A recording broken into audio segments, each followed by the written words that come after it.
ใจเธอน้องเนื้อต้องเวลายังมีเป็นสาวลาตรีให้เขาเสยสมสิ้นต้องมาเสียค่าศักดิ์ศรีทับถมจมดินชีวิตจะสิ้นกับกินสุรายาเมา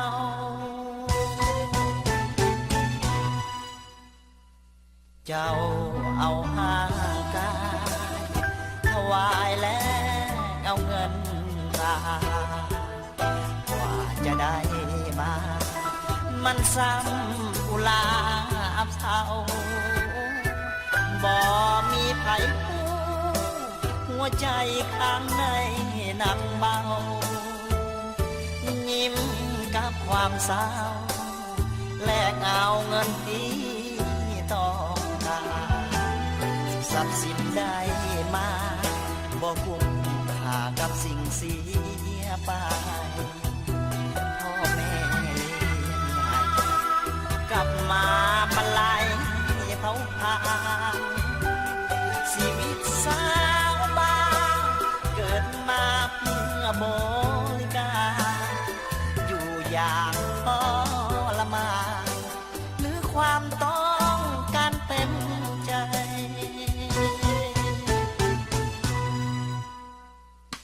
กับใจวันนี้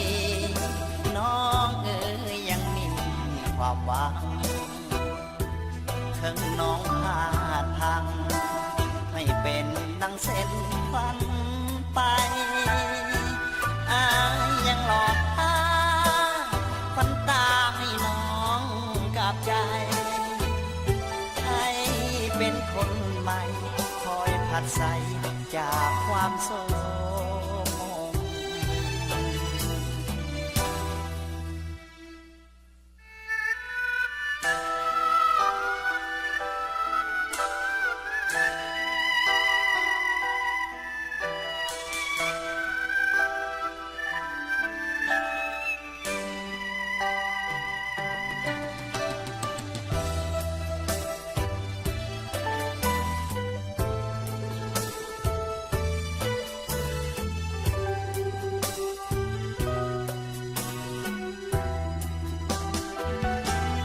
ทรัพย์สินได้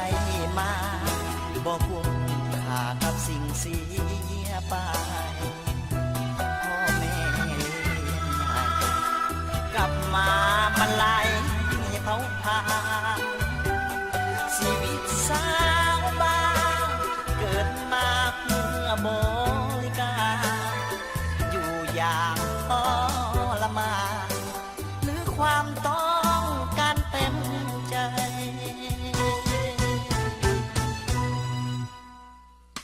กับ